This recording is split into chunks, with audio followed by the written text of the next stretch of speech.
say you got something for me. Something color where you felt. You've been messy where you should have been messy. DFW Undercover's interview with Deadpan Poets, right? Y'all just played Mabel Peabody's. Great show, thank you. That was awesome. Thanks for coming here. Of course. So what's going on tonight at Mabel Peabody's? Tonight's a benefit for Denton Animal Shelter. Yeah. Very good. For less. For less. For less. That's right. You guys had a really good turnout. Wow. I don't want to sound weird, but kind of bringing the oldies back and making them a little bit new again, I guess. Yeah, we're kind of a urban gypsy blues band. No, the old kind of bands from like back in the 60s and stuff, you had, before the Beatles came along and everybody wanted to get their fingers in the songwriting money, you would do like half a set of your stuff and then you would do like some standards but your own way. It was not cool to go in and just play note for note versions of stuff. You had to like do it your own way and make your own stamp on it. And somewhere along the way people stopped doing that. And so now you go to see live bands and it's a lot of bands, they don't have a full set worth of good original material. So you know, you're like, what the hell? So we just try to mix it in. We call them remakes more than covers because we get in practice and we'll mess with the chords and then just kind of break it down however we want to do it. Well, yeah, whatever y'all are doing, it's great. Yeah, Really, Someone else will plan. It's good to make you walk. That's just what you do. One of these days these boots are gonna walk out of the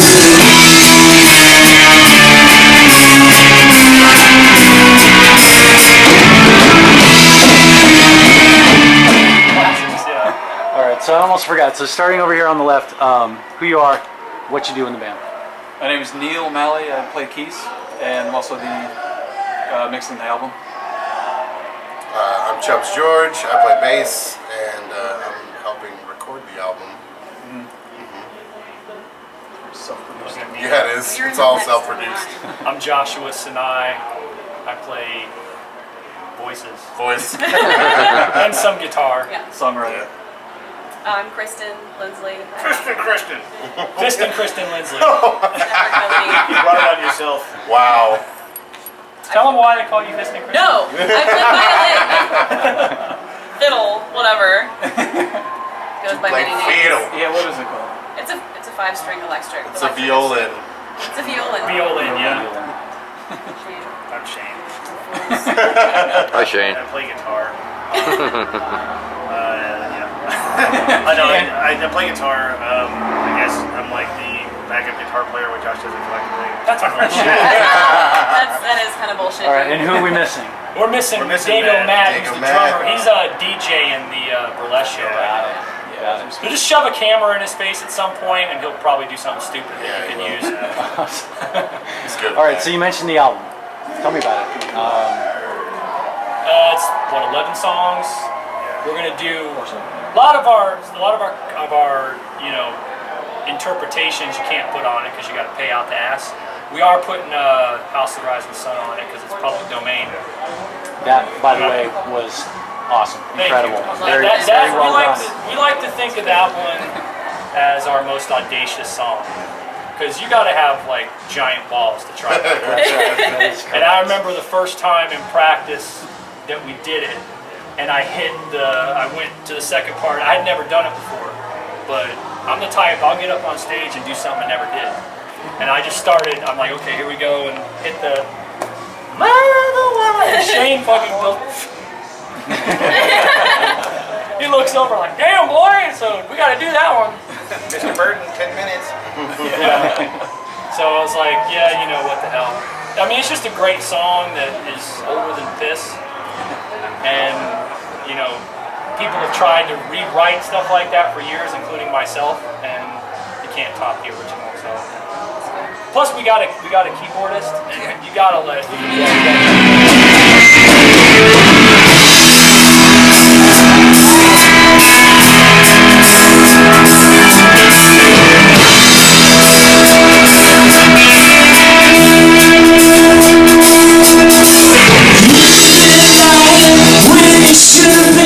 As a group, how long y'all been together?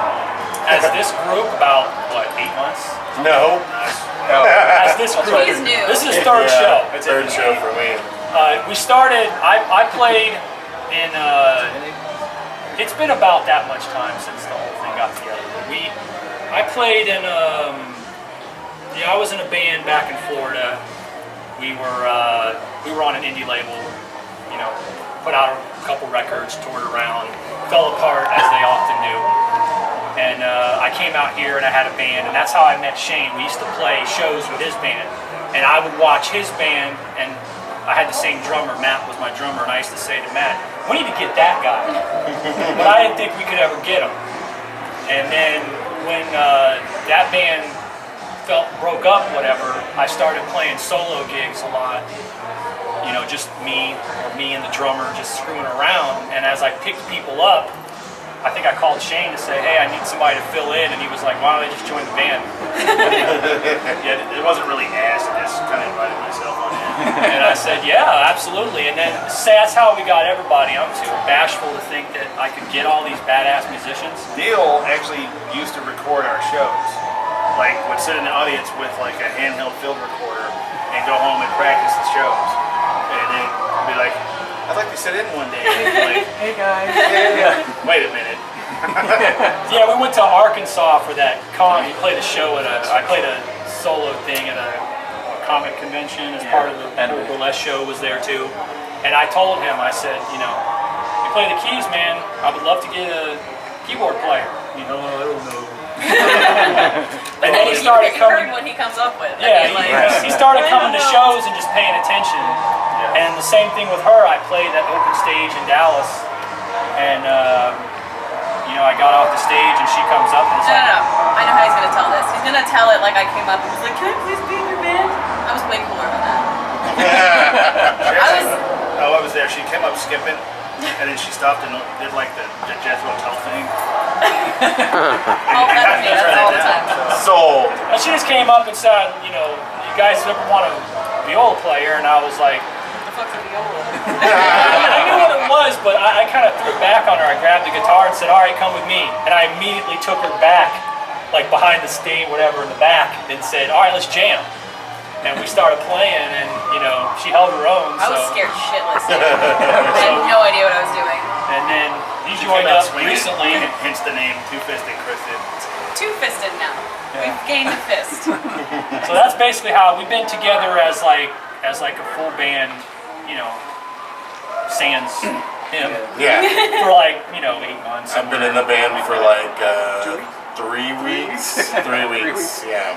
Held your own. One practice, 2 shows, and then a 3rd show this week. It's more than I got. Hey. All right then. So it was, yeah, if you want to join, here's this show this week. You say that you'll never get burned. I should stop being broken box imagine.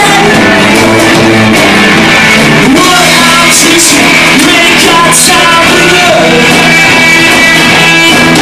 Let's put some air to water. Let's just put it. Speaking of shows, you guys play pretty much just Denton, or? We do Dallas and I mean, I know I've done Fort Worth. I don't know if we've had I don't everybody think here. we haven't. We haven't had this group in Fort Worth, but we played Dallas and Denton. And we trying to, when it comes to Dallas, you got to kind of, you always have what the locals call the Trinity River Gap. If you're a Denton band, your curse is that you're too close to Dallas and you're too far from Dallas. So if you have a Dallas show and the promoters don't promote it, then you have a problem. The same way a Dallas band that comes to Denton, if the Denton promoter doesn't promote it, the Dallas band is kind of screwed. So we got to be picky when you make the trip down there. but I like to play. We played a really good show at Wits End. You know, we played The Profit Bar. Profit Bar. We played Carnival. Carnival at Big Theater. Yeah. That was kind of surreal. That was surreal, man. I'm telling you, that place is like fun. It's built to dance. Yeah. Well, you know, bridging that Trinity River Gap is, you said, really is something that we as an entity would love to do. Oh, yeah. Love to make it where there's nothing. I mean, people go wherever there is good music, and doing what we do, hopefully, get you guys more exposure. Exactly. With DFW, there shouldn't be such a. I mean, I'm not a local. It's a big area, but Yeah, I'm not a local, but I can tell you from having toured and been in a lot of different scenes, if there is friction in DFW, it's that in other places they're not as.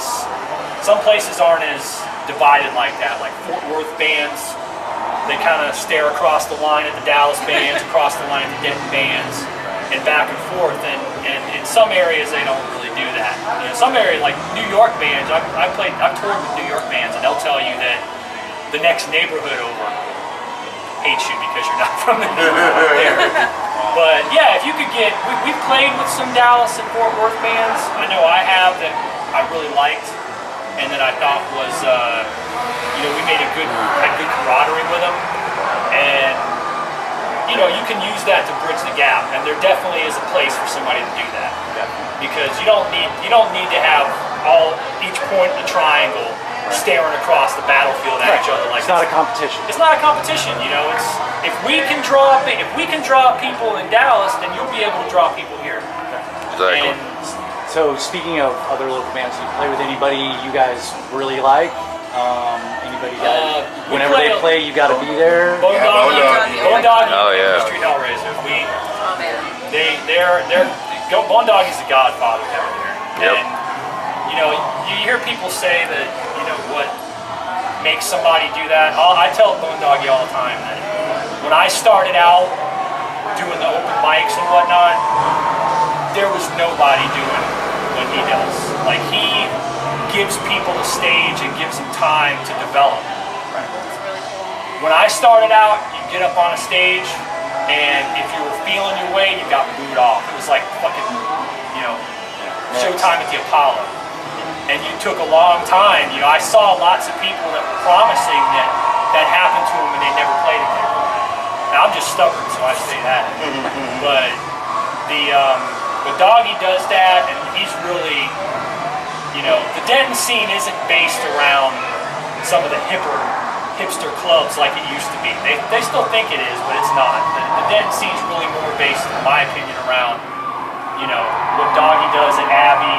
He gets a lot of bands in there that deserve the chance. There's a lot more of us now. And we play with Lovesick Mary, of course. Yeah. Oh, yeah. And you know, bands like that, Funeral Drive, if they're together, I don't know what y'all. They can make up their damn minds. Yeah. Plus, we have a serious lack of facial hair in this band. So Sorry. Gonna point it for everybody, but It's alright, I got it covered.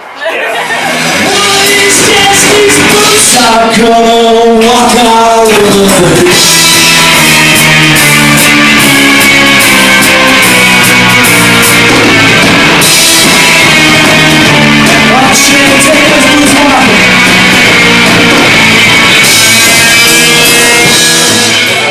Going back to your album, when can the fans expect to see that, hear that? Man, Yeah. Shoot for the end of this year. I'm hoping December, yeah. Yeah, December. End of December. Hopefully next year we'll have it ready.